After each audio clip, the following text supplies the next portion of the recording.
Welcome learners. I am Dr. T. Gangaram, lecturer in statistics, SVA Government College, Srikalahasti. ఈ video లెక్చర్లో మనము ఈ economics concepts continue చేద్దాము.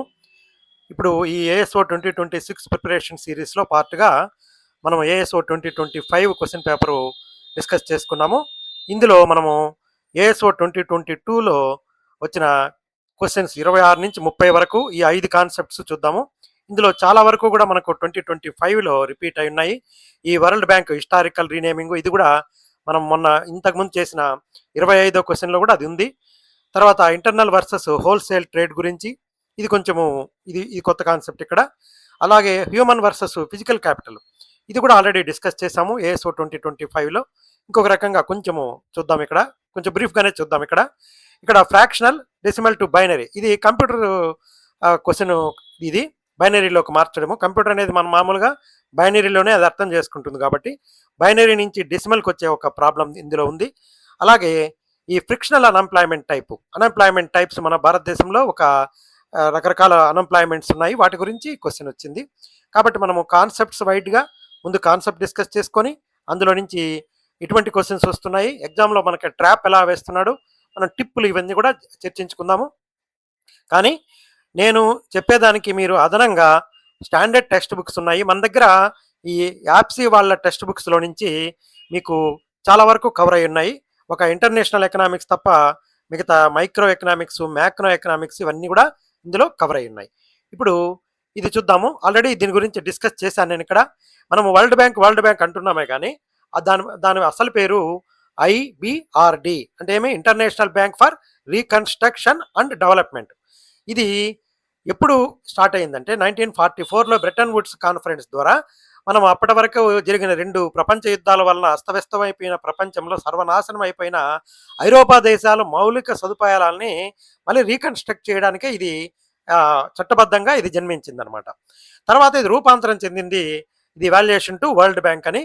ఇప్పుడు ఒకసారి ఐరోపా దేశాలన్నీ కోలుకున్న తర్వాత దాని దృష్టి మిగతా అభివృద్ధి చెందుతున్న వెనకబడిన దేశాల వైపు, అక్కడ ఉండే పేదరిక నిర్మూలన వైపు మళ్లించింది. ఈ విస్తృతమైన అంతర్జాతీయ నిధుల కేటాయింపు మరియు అభివృద్ధి సంస్కరణల ప్రక్రియ కారణంగా ఈ ఐబిఆర్డే అనే పేరు కాలక్రమేణా వరల్డ్ బ్యాంక్ అని మనకు ప్రపంచ బ్యాంకుగా స్థిరపడిపోయింది అనమాట. కాబట్టి దీనికి సంబంధించి ప్రశ్న వచ్చింది. మనము ముఖ్యంగా ఈ ప్రపంచ బ్యాంకు వర్సెస్ ప్రపంచ బ్యాంకు గ్రూపు. ప్రపంచ బ్యాంకులో ఉండేది ఐబిఆర్డి మరియు ఐడిఈ, ఈ 2 కలయికే. కానీ వరల్డ్ బ్యాంక్ గ్రూపులో మనకు 5 అనుబంధ సంస్థలు ఉంటాయి. వాటి గురించి 25వ ప్రశ్నలో డీప్గా చర్చించాము. అవన్నీ కలిస్తేనే వరల్డ్ బ్యాంక్ గ్రూప్ అంటాము. ప్రపంచ బ్యాంకు ప్రతి సంవత్సరము కూడా అది కీ పబ్లికేషన్స్ రిలీజ్ చేస్తుంది. వరల్డ్ డెవలప్మెంట్ రిపోర్ట్, ప్రపంచ అభివృద్ధి నివేదికని అది విడుదల చేస్తూ ఉంటుంది. మనకు ఇది రుణాలు ఎలా ఇస్తుందంటే వాణిజ్యపరమైన లాభాల కోసం అప్పులు ఇచ్చే సంస్థ కాదు. ఇది మధ్యస్థ ఆదాయ దేశాల ప్రభుత్వాలకు మార్కెట్ రేట్ల కంటే తక్కువ వడ్డీకి, అది కూడా ఎక్కువ కాల వ్యవధికి, అది కోలుకోవాలి కదా దేశాలు, సుదీర్ఘ కాల వ్యవధి 15 నుంచి 20 సంవత్సరాల వరకు సుదీర్ఘమైన ఒక పరిమితి పెట్టుకొని రుణాలు అందిస్తుంది. చిన్నగా మనము ఆ అప్పుని తీర్చుకోవచ్చు. కానీ మన భారతదేశం ఏమైందంటే ఇది గ్రాడ్యుయేట్ అయిపోయింది. ఎందులో గ్రాడ్యుయేట్ అయింది? వడ్డీ లేని లోన్స్ నుంచి గ్రాడ్యుయేట్ అయి బయటకు వచ్చేసింది. దీనికి అవసరం లేదు, మన దేశం అభివృద్ధి చెందిపోయింది కాబట్టి మనకు వడ్డీ లేని సాఫ్ట్ లోన్స్ అవసరం లేదు. ఇది ఆర్థికంగా బలపడింది. మనం ఇప్పుడు జాతీయ ప్రాజెక్టులు ఉన్నాయి కదా, ఈ గ్రీన్ ఎనర్జీ కారిడార్సు, నేషనల్ హైవేస్, వాటి కోసం మాత్రమే మనము ఈ వరల్డ్ బ్యాంక్ నుంచి రుణాలు తీసుకుంటున్నాము. ఇది మనం అందరూ కూడా గర్వించదగిన విషయం అని చెప్పి ఆల్రెడీ నేను 2025 క్వశ్చన్ పేపర్లో కూడా డిస్కస్ చేశాను. ఇప్పుడు ఈ కాన్సెప్ట్ చూద్దాము. The international bank of reconstruction and development IBRD was designed alongside with IMF at the 1944 Bretton Woods Conference. The core mandate, what is the mandate? Originally created to finance post-World War reconstruction across war-torn యూరోప్ను అభివృద్ధి చేయడానికే ఇది జన్మించింది అనమాట. తర్వాత name అనేది మారిపోయింది. ఏ రకంగా మారిపోయిందంటే కాలక్రమేణా ఇది shifted it's focus towards global poverty reduction and infrastructure funding. ఇది ఏమైపోయిందంటే it was expanded operational umbrella become universally known as world bank. మనం వరల్డ్ బ్యాంకు, ప్రపంచ బ్యాంకు అంటున్నాము. ఇక్కడ ఈ ఆపరేషనల్ కోర్ ఎలా ఉంటుందంటే ఇక్కడ ఫండింగ్ లీగల్ ఐడెంటిటీ. ఇది ఐబిఆర్డి అనేది ఒక ఫండింగ్ లీగల్ ఐడెంటిటీ. ఇది రీనేమ్ అయిన తర్వాత వరల్డ్ బ్యాంక్గా వచ్చేసింది. ఇది పబ్లిక్ నామినేచర్ నోమెన్ కల్చర్ ప్రకారము ఇది ఈ వరల్డ్ బ్యాంక్ అని అందరూ పిలుస్తున్నారు. కానీ నిజానికి అది international bank for reconstruction and development అనమాట. అది దాని యొక్క అసలు పేరు అనమాట, international bank of reconstruction and development. అది గుర్తుపెట్టుకొని దాని మీద డైరెక్ట్ క్వశ్చన్ వచ్చింది. క్వశ్చన్ ఏమి 26వ question, which of the following institutions was renamed as the world bank? International bank for reconstruction and development. మిగతావన్నీ కాదనమాట. ఇది ఇంటర్నేషనల్ డెవలప్మెంట్ అసోసియేషన్ కాదు, ఇంటర్నేషనల్ ఫైనాన్స్ కార్పొరేషన్ కాదు, మనకు BCDR wrong, IDA, IFC, MIGA ఇది multi lateral investment guarantee agency అనమాట. ఇది దేనికోసం అనేది కూడా ఆల్రెడీ నేను డిస్కస్ చేశాను. మన రాజకీయ కారణాల వల్ల వచ్చే రిస్క్ నుంచి ఇన్సూరెన్స్ ఇచ్చేదానికి దాన్ని అది ఆవిర్భవించింది. ఈ వరల్డ్ బ్యాంక్ గ్రూపు బ్రాడర్గా ఉంది. మనము ఇక్కడ ఏమైంది, ఇది ఈ MIGA are separate specialized branches within the broader World Bank group.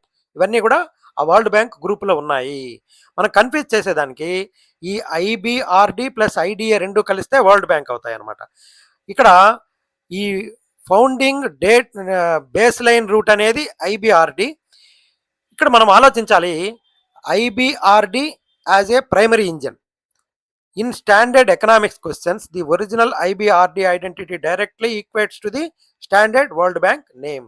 కాబట్టి జాగ్రత్తగా గుర్తుపెట్టుకోండి, ఇదేం సులభంగానే గుర్తుపెట్టుకోవచ్చు, ఇబ్బంది ఏం లేదు. నెక్స్ట్ 27వ క్వశ్చను, ఇది అంతర్గత వాణిజ్యము టోకు వ్యాపార వర్గీకరణలకు సంబంధించి. ఇక్కడ కోర్ కాన్సెప్ట్ ఏమంటే, ఆర్థిక వ్యవస్థలో మన వ్యాపారాన్ని మన మన వితిన్ టెరిటరీ భౌగోళిక సరిహద్దుల ఆధారంగా మరియు లావాదేవీల వాల్యూమ్ పరంగా వర్గీకరిస్తారు. ఇది అంతర్గత వాణిజ్యం అంటే ఇంటర్నల్ ట్రేడ్, ఒక దేశం యొక్క రాజకీయ సరిహద్దు లోపల జరిగే వస్తువులు మరియు సేవలు కొనుగోళ్లు అమ్మకాలు, ఇవి అంతర్గతంగా స్వదేశీ వాణిజ్యం అంటారు. ఇందులో ఒకే రకమైన దేశీయ కరెన్సీని ఉపయోగిస్తారు మరియు అంతర్జాతీయ సుంకాలు అనేటివి ఉండవు. ఇక్కడ మన లోపల ఇంటర్నల్గా జరిగేది కదా, ఎవరు టారిఫ్ వేసేదానికి అవకాశమే లేదు. ఇక్కడ హోల్సేల్ ట్రేడ్ అనేది ఏమవుతుందంటే, వినియోగదారులకు నేరుగా కాకుండా మళ్ళీ రీసేల్ కోసము పరిశ్రమలలో మధ్యంతర ఉపయోగము, ఇంటర్మీడియట్ యూస్ కోసం వస్తువులను లార్జ్ స్కేల్లో భారీ పరిమాణంలో కొనుగోలు చేసి విక్రయించడాన్నే టోకు వ్యాపారం అంటారు, హోల్సేల్ ట్రేడ్ అనమాట.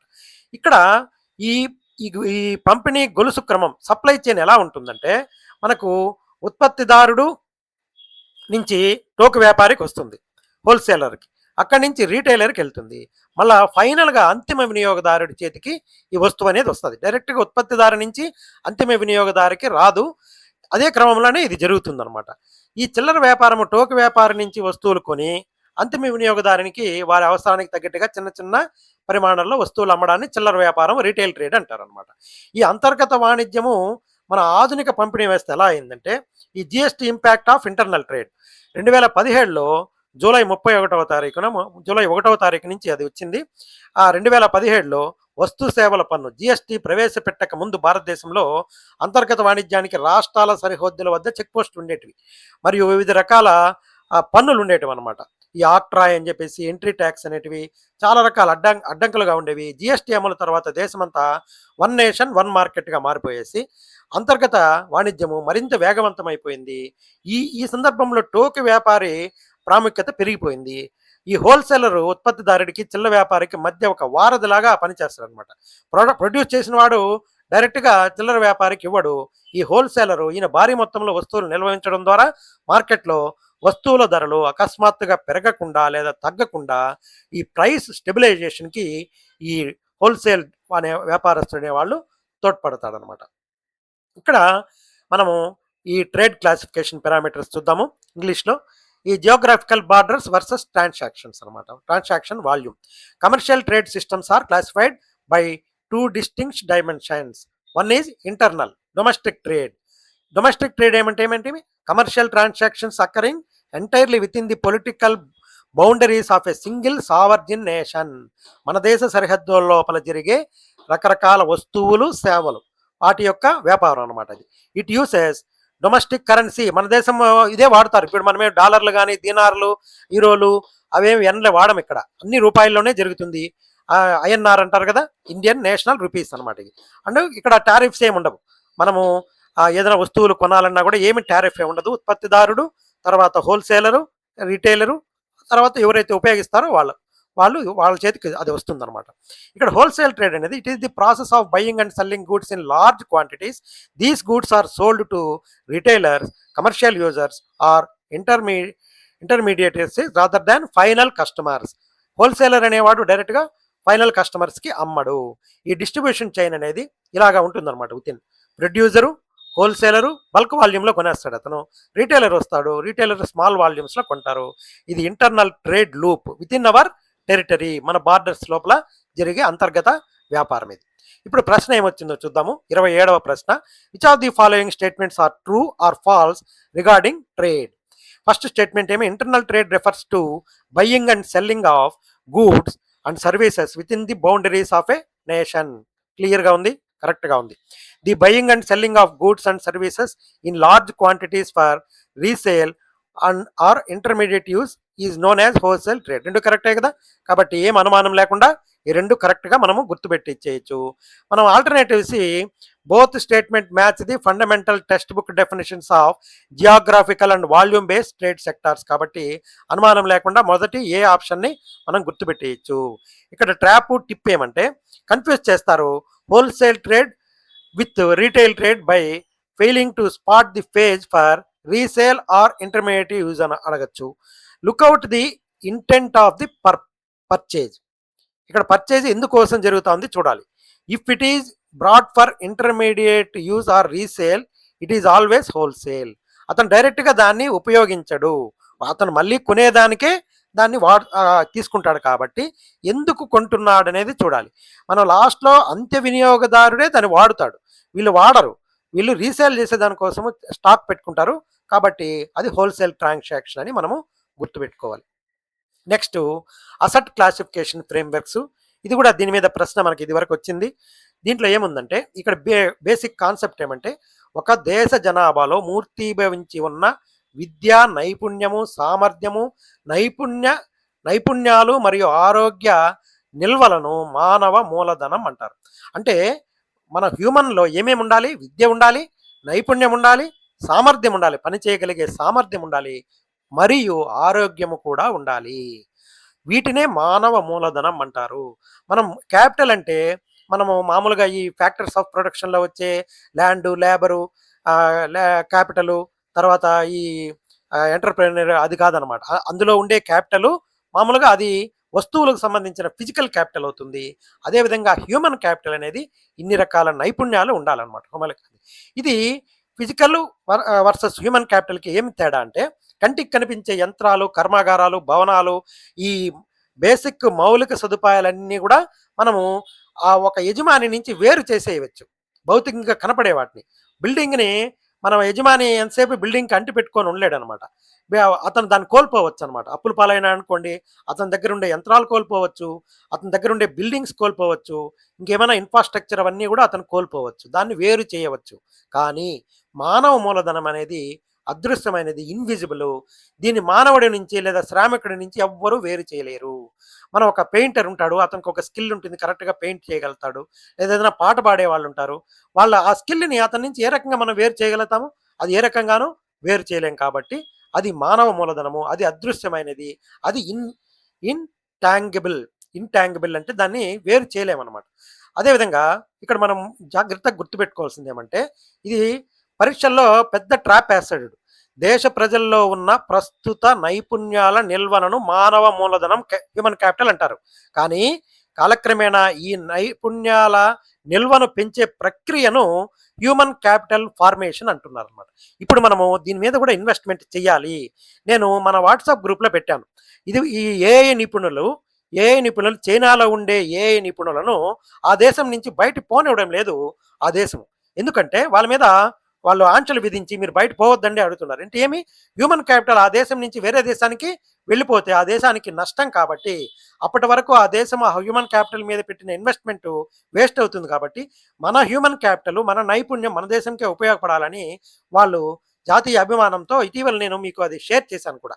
కానీ మన దేశం నుంచి ఈ బ్రెయిన్ డ్రెయిన్ అనేది చాలా జరుగుతా ఉంది. మన దేశంలో ఉండే ఒక నైపుణ్యమైన ఐఐటీస్‌లో ట్రైనింగ్ అయిన వాళ్ళు, ఐఐఎమ్స్‌లో ట్రైనింగ్ అయిన వాళ్ళంతా కూడా ప్రపంచవ్యాప్తంగా వెళ్ళి అందువలన కూడా మనకు లాభం జరుగుతా ఉంది. ఏ రకంగా జరుగుతా ఉంది? వాళ్ళు పంపించే విదేశీ మారక నిల్వల వలన మన ఇంపోర్ట్స్‌లో అది మన మన మన దేశంకి సంబంధించి అది చాలా ఎక్కువ ఈ రెమిటెన్సెస్ వలన మన విదేశీ మారక నిల్వలు పెరుగుతా ఉన్నాయన్నమాట. డాలర్లు గానీ, దినార్లు గానీ, విదేశాల్లో పనిచేసే వాళ్ళు పంపించే దాని వల్ల మనకు ఉపయోగం జరుగుతోంది. కానీ నిజానికి వాళ్ళ యొక్క ఆ నైపుణ్యం మన దేశం కోసం ఉపయోగపడితే చాలా వరకు మన దేశం చాలా ముందే అభివృద్ధి చెంది ఉండేది. ఇక్కడ విద్యా వ్యవస్థ, ఎడ్యుకేషను, వృత్తి విద్యా శిక్షణ, స్కిల్ ట్రైనింగు, ఆరోగ్య సంరక్షణ, హెల్త్ ఎక్స్‌పెండిచర్ వలన వలసల ద్వారా పొందే నైపుణ్యాలు మానవ మూలధనాన్ని పెంచే పెట్టుబడి మార్గాలు. ఇక్కడ మానవ మూలధనము, ఉత్పాదకత దీనికి ఎలా లింక్ ఉంది? ఒక మానవ మూలధనం అనేది మంచిది కరెక్ట్‌గా ఉంటే ఉత్పాదకత ఎలా పెరుగుతుంది? మనము మనము ఈ మిషన్స్ మీద సిస్టమ్స్ మీద పెట్టే ఇన్వెస్ట్‌మెంట్ కన్నా మానవ మూలధనం మీద పెట్టే ఇన్వెస్ట్‌మెంట్ వల్ల ప్రొడక్టివిటీ చాలా పెరుగుతుంది. భౌతిక మూలధనం అనేది కాలక్రమేణా అరిగిపోతుంది. డిప్రిషియేషన్ అనేది వస్తుంది. కానీ మానవ మూలధనం అనేది వయసుతో పాటు ఒక్కొక్క సంవత్సరం పనిచేసేసరికి అనుభవం పెరిగి మరింత మెరుగుపడుతుంది. ఒక 10 ఏళ్ల పాటు పనిచేసిన ఒక వ్యక్తి అతని అనుభవం అనేది చాలా వరకు ఆ 10 ఏళ్ల పాటు ఎక్స్‌పీరియన్స్ అతను ఏ రకమైన లోటుపాట్లు అనేది కనుక్కొని మరింత మెరుగుపడతాడు. సంవత్సరాలు గడిచే కొద్దికి మానవ మూలధనం అనేది మరింత బలపడుతుంది. ఇంకా ఎక్కువ నైపుణ్యంగా, ఎక్కువ ప్రొడక్టివిటీ వచ్చేలాగా మానవ మూలధనం అనేది పనిచేయగలుగుతుంది. ఈ డెమోగ్రాఫిక్ డివిడెంట్ అనేది కూడా చాలా కీలకమైనది. మన ప్రపంచంలో చాలా దేశాలు ఈ డెమోగ్రాఫిక్ డివిడెంట్ లేకుండా బాధపడుతున్నాయి. ఒక దేశంలో వృద్ధులు మరియు పిల్లల జనాభా కంటే పనిచేసే వయస్సు గల యువ జనాభా 15 నుంచి 59 ఏళ్ల వయసు ఎక్కువ ఉండడాన్ని డెమోగ్రాఫిక్ డివిడెంట్ అంటారు. ప్రస్తుతం భారతదేశము ఈ దశలో ఉంది. యువతకు స్కిల్ ఇండియా వంటి కార్యక్రమాల ద్వారా సరైన శిక్షణ అందించి మానవ మూలధనంగా మార్చకపోతే అది మన దేశానికి ఒక పెద్ద సమస్యగా మారుతుంది. ఈ సందర్భంలో నేను ఒక విషయం మీకు అందరికీ కూడా చెప్పాలనుకుంటున్నాను. మన దేశము ఈ తూర్పు వైపు, పడమర వైపు ఉండే దేశాలు, మన దేశాన్ని ఆనుకొని ఎక్కువ సరిహద్దు కలిగి ఉండే దేశాలు. ఒకప్పుడు నేను మన ఈగల్ క్లబ్ అని మీటింగ్ మా కాలేజీలో జరిగింది. మన తిరుపతి కలెక్టర్ గారు వచ్చారు, వెంకటేశ్వర్లు సార్ గారు.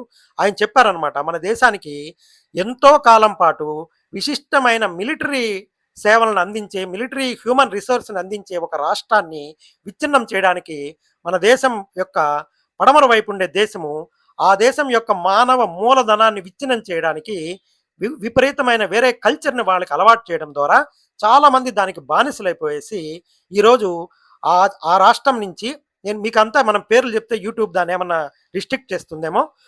ఆ మానవ మూలధనాన్ని విచ్ఛిన్నం చేయడం ద్వారా మన దేశానికి విశిష్టమైన మిలిటరీ సేవలు అందించే ధైర్యమైన ఒక యువతని నిర్వీర్యం చేసేసి ఈ రోజుల్లో వాళ్ళు ఏ రకంగానూ పనికి రాకుండా పోయేసి చాలా ఇబ్బంది పెడుతున్నారు.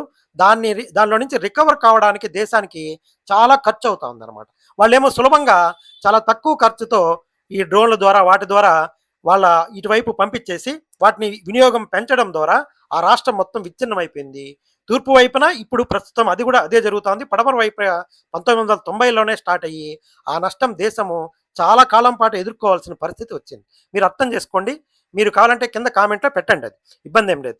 ఇప్పుడు ఈ అసెట్ క్లాసిఫికేషన్ ఫ్రేమ్వర్క్స్ అంటే ఇక్కడ deconstructing human capital, the collective pool of skills, knowledge, expertise, education and health embedded in a nation's population. వాళ్ళు ఏం చేశారో మన దేశం యొక్క హెల్త్ని పాడు చేశారనమాట. హెల్త్ని పాడు చేసి వాళ్ళు ఎందుకు పనికి రాకుండా అవయవాలన్నిటి కూడా వాళ్ళ లంగ్స్ కానీ లివర్ కానీ పాడైపోయేట్టుగా చేశారు. మైండ్ పని చేయకుండా చేశారనమాట. దాన్ని కాపాడుకోవాలి మనం. ఇట్ ట్రాన్స్ఫార్మ్స్ రా labour into a highly productive economic asset. మన రా మనుషుల నుంచి ఒక స్కిల్గా చేయాలన్నమాట. ఇక్కడ ఏముంటుంది, ఇక్కడ డిఫరెన్స్ ఏముంది? ఫైనాన్షియల్ క్యాపిటల్కి paper claims, cash bonds and liquid market balances.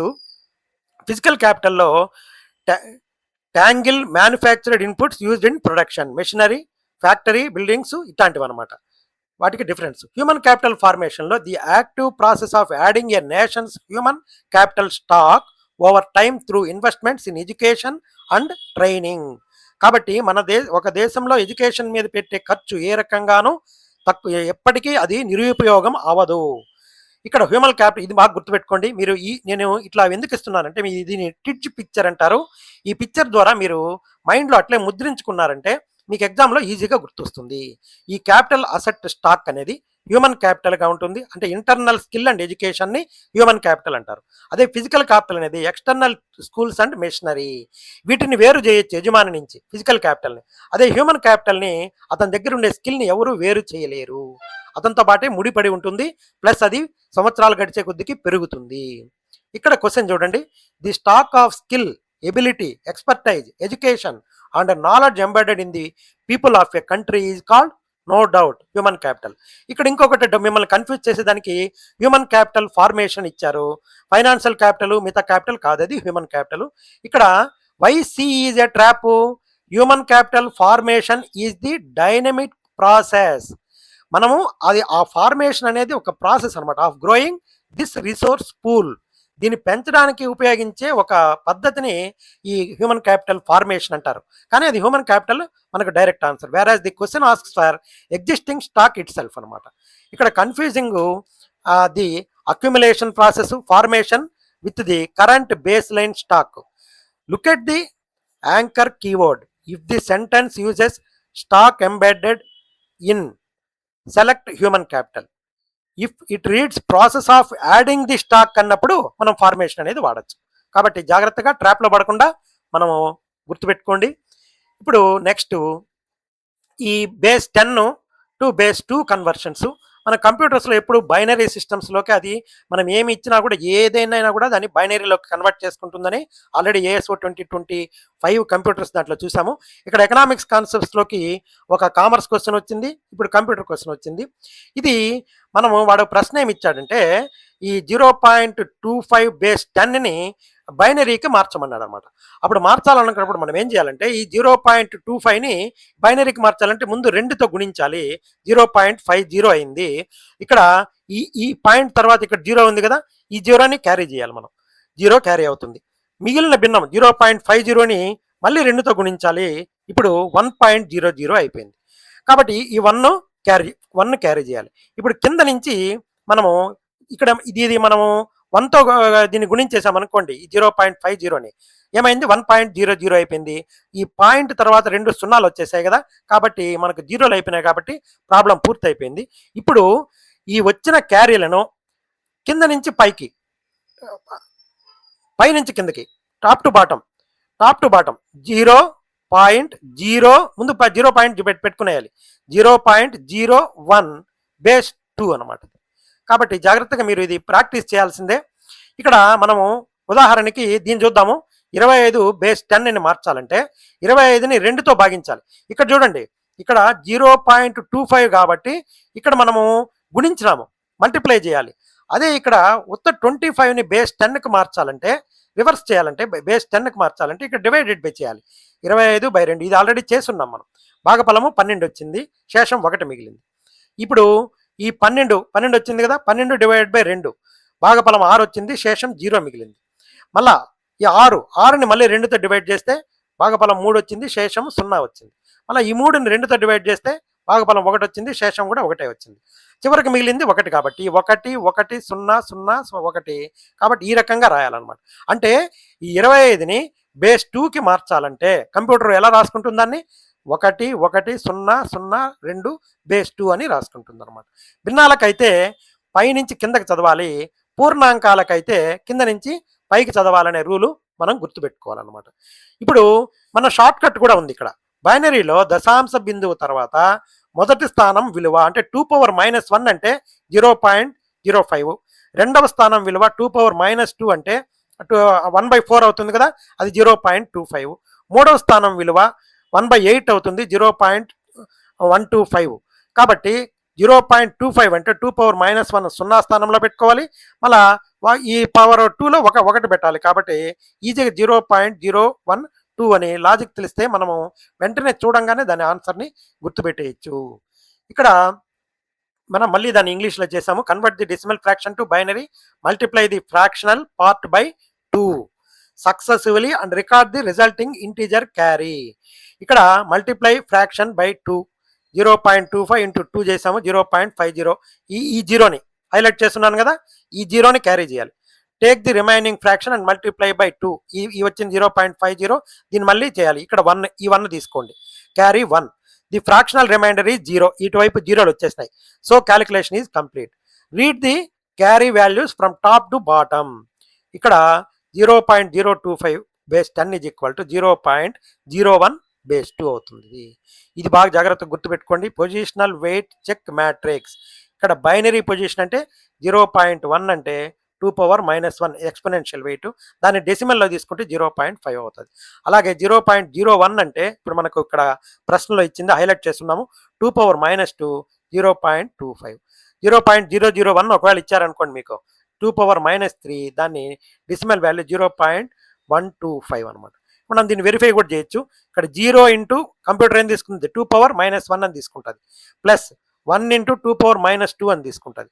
దీని వాల్యూ ఎంత, 1/4 0.25 అనమాట. కాబట్టి చెకింగ్ కరెక్ట్ అయిపోయింది.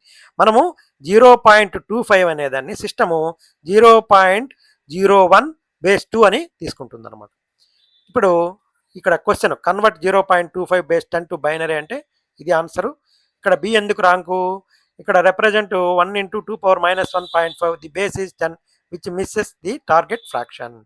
ఇక్కడ reading the carry values from bottom to top by mistake or confusing positive base -2 integer positions with negative fractional expenses అనేటివి మనం ట్రాప్లో పడేస్తారు. టిప్ ఏమంటే, for simple fractions use the positional weight. Shortcut ఏమంటే 0.5 అంటే 1/2, 1/2 అంటే 0.1 బేస్ 2. అదేవిధంగా 0.025 అంటే 1/4, 0.01 బేస్ 2. ఇది గుర్తుపెట్టుకోండి, సరిపోతుంది. ఇప్పుడు లేబర్ మార్కెట్ డైనమిక్స్, శ్రామిక మార్కెట్ నిరుద్యోగిత రకాలు. ఇక్కడ ఆర్థిక వ్యవస్థలో శ్రామిక మార్కెట్ శక్తుల చలనశీలత మరియు మార్పుల ఆధారంగా నిరుద్యోగాన్ని మనం 4 రకాలుగా వర్గీకరిస్తాము. ఇది ఫ్రిక్షనల్ అన్ఎంప్లాయ్మెంట్, అంటే ప్రజలు ఇప్పుడు ఏదైనా ఒక ఉద్యోగంలో నాకు కష్టంగా ఉంది, దీని మీద నేను ఎగ్జాంపుల్ కూడా చెప్పానండి. బెంగళూరులో ఒక అతను ఉద్యోగం వదులుకొని సాఫ్ట్వేర్ ఉద్యోగం హైదరాబాద్లో స్థిరపడాలనుకుంటాడు. ఆయన స్థిరపడాలనుకున్నప్పుడు ఆ గ్యాప్ వస్తుంది కదా, అక్కడి నుంచి ఇక్కడికి, దాన్ని ఫ్రిక్షనల్ అన్ఎంప్లాయ్మెంట్ అంటారనమాట. అంటే ఒక ఉద్యోగాన్ని వదిలిపెట్టి మరొక మెరుగైన ఉద్యోగంలోకి మారే ప్రక్రియలో, లేదా ఒక ప్రాంతం నుంచి ఇంకొక ప్రాంతానికి మారేటప్పుడు మధ్యలో కొంతకాలం పాటు ఎదుర్కొనే తాత్కాలిక నిరుద్యోగాన్ని ఫ్రిక్షనల్ అన్ఎంప్లాయ్మెంట్, ఘర్షణ నిరుద్యోగం అంటారు. ఇదేమవుతుంది, అతను మరీ ఇంకొక మెరుగైన ఉద్యోగంలోకి మారుతున్నాడు. కాబట్టి ఆర్థిక వ్యవస్థలో శ్రామిక మార్కెట్ సమర్థవంతంగా పనిచేస్తుందని తెలిపే ఒక సహజమైన ప్రక్రియ. కాబట్టి ఒక దేశంలో ఫ్రిక్షనల్ అన్ఎంప్లాయ్మెంట్ ఉంటే నష్టమేం లేదు, అది ఉండాలి. ఎందుకు, అప్గ్రేడ్ అవ్వాలి కదా. ప్రచ్ఛన్న నిరుద్యోగం అంటే ఇది ఎక్కువగా వ్యవసాయ రంగంలో ఉంటుంది. వాళ్ళు పని చేసినా చేయకపోయినా వచ్చే ఉపాంత ఉత్పాదకత, అంటే మార్జినల్ ప్రొడక్టివిటీ ఏమి ఉండదు అనమాట. ఒకే పనిని ఇద్దరు చేస్తే సరిపోయే పని 5 మంది చేస్తూ ఉంటారు. అది ప్రచ్ఛన్న నిరుద్యోగం అనమాట. అది వ్యవసాయ రంగంలో కనిపిస్తుంది. అలాగే చక్రీయ నిరుద్యోగం అంటే ఆర్థిక వ్యవస్థలో ఈ బిజినెస్ సైకిల్స్ వల్ల, ముఖ్యంగా ఈ రిసెషన్ టైంలో మార్కెట్లకు డిమాండ్ తగ్గుతుంది, కంపెనీలు ఉద్యోగస్తుల్ని తీసివేయడం వల్ల జరిగే ఈ చక్రీయ నిరుద్యోగము, ఇది సైక్లికల్ అన్ఎంప్లాయ్మెంట్. ఇది స్ట్రక్చరల్ నిరుద్యోగం ఏమంటే మార్కెట్లో ఉద్యోగం కావాల్సిన నైపుణ్యాల లోపం వలన వచ్చే నిరుద్యోగము, స్కిల్ గ్యాప్ వలన. స్కిల్ ఇచ్చామంటే వాళ్ళు మళ్ళీ ఉద్యోగాలలోకి వెళ్ళిపోతారు. ఇది ఒక దీర్ఘకాలమైన నిరుద్యోగము. అప్గ్రేడ్ కాకుండా పాపము కొంతమంది వాళ్ళు అక్కడే ఉండిపోతారు, ఉద్యోగాలు లేకుండా కోల్పోతూ ఉంటారు అనమాట. కాబట్టి మన దేశంలో కొలమానాలు ఏముంటుందంటే నిరుద్యోగ గణన, ఈ శాంపుల్ సర్వే ఆర్గనైజేషన్, మన స్టాటిస్టిక్స్ వాళ్ళే, నేషనల్ శాంపుల్ సర్వే ఆర్గనైజేషను నిరుద్యోగతను లెక్కించడానికి 3 రకాలైన పద్ధతులు. యూజువల్ స్టేటస్ అనమాట. అది యుఎస్ అంటే ఒక వ్యక్తి సర్వే జరగడానికి ముందు 1 సంవత్సరం కాలంలో 365 రోజులు ఎక్కువ రోజులు నిరుద్యోగంగా ఉంటే అతను నిరుద్యోగిగా లెక్కిస్తారు. ఇది దీర్ఘకాలిక నిరుద్యోగాన్ని చూపుతుంది అనమాట. ఇక్కడ కరెంట్ వీక్లీ స్టేటస్, ఇది సిడబ్ల్యూఎస్ అంటారు, కరెంట్ వీక్లీ స్టేటస్. సర్వే జరగడానికి ముందు ఉన్న ఒక వారంలో 7 రోజులు కనీసం 1 గంట కూడా పని దొరకని వ్యక్తిని నిరుద్యోగిగా లెక్కిస్తారనమాట. ఇది కరెంట్ డైలీ స్టేటస్, వారం కాదు ఇక్కడ రోజుకి వచ్చేసింది. కరెంట్ డైలీ స్టేటస్ సిడిఎస్ అంటే సర్వే వారంలోనే ప్రతిరోజు పని లభ్యతని లెక్కిస్తుంది. ఇది దేశంలోని నిరుద్యోగిత తీవ్రతను అత్యంత ఖచ్చితంగా చూపిస్తుంది అనమాట. ఒక రోజు పని దొరకపోయినా కూడా అది నోట్ చేసేస్తుంది. ఇప్పుడు మనం ఇంగ్లీష్లో చూద్దాం. Unemployment can be broken down into different structural behaviours. ఇది frictional unemployments, temporary unemployment that occurs when workers are voluntarily changing jobs or searching for new careers. It represents the natural operational function and time lags involved in matching valuable workers with open positions. ఇక్కడ alternative forms ఏమంటే seasonal ఉంది, driven by predictable weather related and calendar based drops in industry, అగ్రికల్చర్లో జరిగేది. ఇది cyclical, caused by downturns in the business cycle during recessions. ఇక్కడ a frictional job transition timeline ఏమంటే ఇక్కడ ఒక జాబ్ను వదిలేస్తాడు, left a job voluntarily move, ఈ ఫ్రిక్షనల్ గ్యాప్ వస్తుంది, స్టార్ట్స్ ఏ జాబ్, ఒక న్యూ మ్యాచ్, అతనికి కావాల్సిన కొత్త ఉద్యోగం దొరికిన తర్వాత ఎక్కువ జీతంతో అతను మళ్ళీ కొత్త జీతంలో చేరుతాడు. దీన్ని ఫ్రిక్షనల్ గ్యాప్ అంటారు. కాబట్టి dash unemployment exists in an economy due to movement of people from one job to another and in the process they remain unemployed for some time. No doubt it is frictional. ఇక్కడ C ఎందుకు wrong? Cyclical అనేది macro economic recessions వలన జరిగే lack of overall demand వలన అతను టెంపరీగా జాబ్ని కోల్పోతాడు, మళ్ళీ రీలొకేషన్ అవుతాడు అనమాట. Not individual job changes or relocations. ఇక్కడ ట్రాప్ ఏం వేస్తాడు? Misinterpreting the Telugu translation text ఓవర్లో error present in the source paper blueprint. ఇది focus on core English words, movement of the people from one job to another అనేది గుర్తుపెట్టుకోండి, అది frictional. This phrasing a direct textbook description of frictional unemployment. కాబట్టి అన్నీ discuss చేశాను. నేను మళ్ళీ కూడా కృతజ్ఞతలు చెప్తున్నాను సాంకేతిక సహకారం అందిస్తున్న జెమినీ ఏఐకి, చాట్ జీపీటీకి. Thank you. I wish you all the best.